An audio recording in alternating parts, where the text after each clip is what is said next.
पड़ रहा है। पायरेसी और आतंकवाद के लिए समुद्री रास्तों का दुरुपयोग हो रहा है।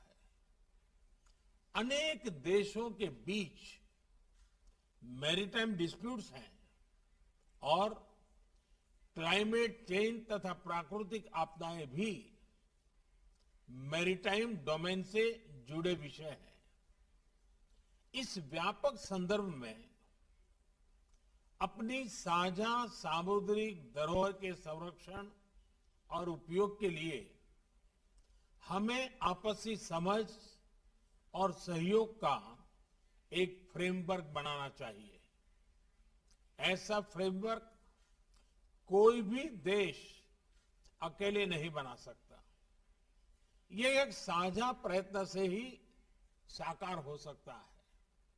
इसी सोच के साथ हम इस महत्वपूर्ण विषय को सुरक्षा परिषद के समक्ष लेकर आए हैं। मुझे पूरा विश्वास है कि आज की हाई लेवल चर्चा से विश्व को मैरीटाइम सिक्योरिटी के मुद्दे पर मार्गदर्शन मिलेगा।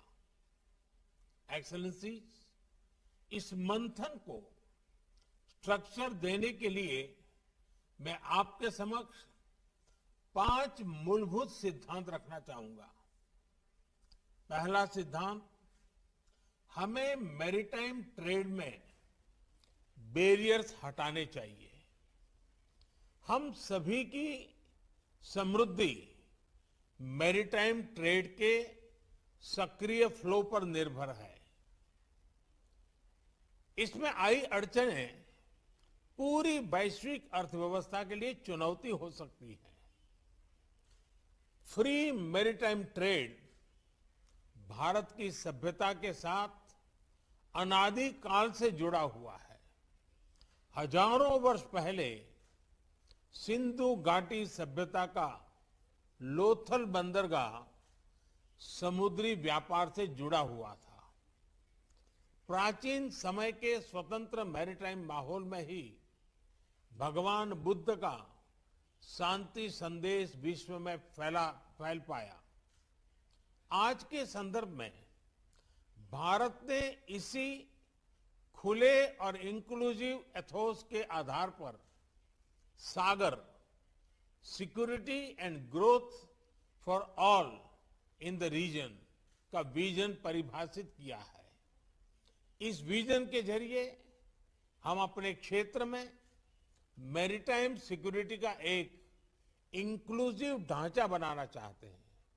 यह विजन एक सेफ, सिक्योर और स्टेबल मैरीटाइम डोमेन का है। फ्री मैरीटाइम ट्रेड के लिए यह भी आवश्यक है कि हम एक दूसरे के नाविकों के अधिकारों का पूरा सम्मान करें। दूसरा सिद्धांत, मैरीटाइम डिस्प्यूट्स का समाधान शांतिपूर्ण और अंतर्राष्ट्रीय कानून के आधार पर ही होना चाहिए। आपसी ट्रस्ट और कॉन्फिडेंस के लिए यह अति आवश्यक है। इसी माध्यम से हम वैश्विक शांति और स्थिरता सुनिश्चित कर सकते हैं। भारत ने इसी समझ और मैच्योरिटी के साथ अपने पड़ोसी देश बांग्लादेश के साथ अपनी मैरीटाइम बाउंड्री को सुलझाया है। तीसरा सिद्धांत, हमें प्राकृतिक आपदाओं और नॉन स्टेट एक्टर्स, इनके द्वारा पैदा किए गए मैरीटाइम थ्रेट्स का मिलकर सामना करना चाहिए। इस विषय पर क्षेत्रीय सहयोग बढ़ाने के लिए भारत ने कई कदम लिए हैं। साइक्लोन, सुनामी और प्रदूषण संबंधित समुद्री आपदाओं में हम फर्स्ट रिस्पॉन्डर रहे हैं। पायरेसी को रोकने के लिए भारतीय नौसेना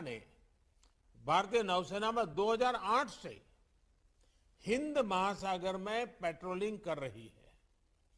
भारत का व्हाइट शिपिंग इंफॉर्मेशन फ्यूजन केंद्र हमारे क्षेत्र में साझा मैरीटाइम डोमेन अवेयरनेस बढ़ा रहा है।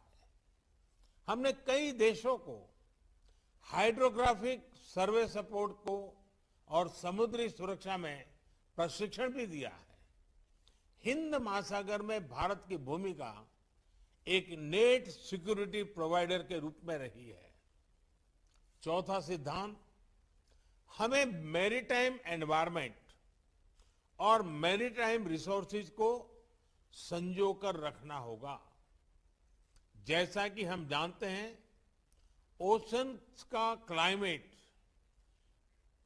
क्लाइमेट पर सीधा इंपैक्ट होता है और इसलिए हमें अपने मैरीटाइम एनवायरनमेंट को प्लास्टिक्स और ऑयल स्पिल्स जैसे प्रदूषण से मुक्त रखना होगा और ओवरफिशिंग और मैरीन पोचिंग के खिलाफ साझा कदम उठाने होंगे।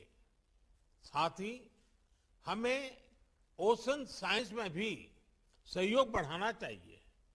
भारत ने एक महत्वाकांक्षी डीप ओशन मिशन लॉन्च किया है।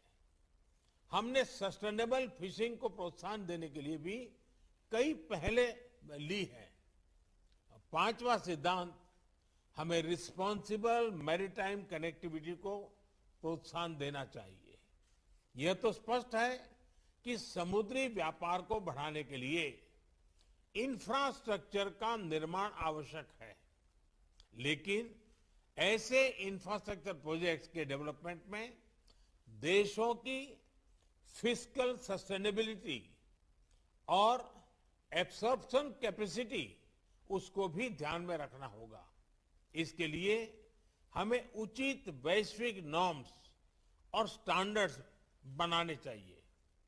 एक्सेलेंसीज, मुझे विश्वास है इन 5 सिद्धांतों के आधार पर मैरीटाइम सिक्योरिटी कोऑपरेशन इसका एक वैश्विक रोड मैप बन सकता है।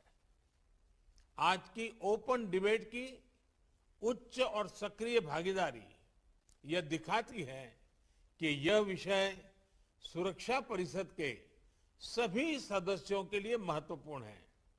इसके साथ मैं एक बार फिर आपकी उपस्थिति के लिए आपका आभार व्यक्त करता हूं। धन्यवाद।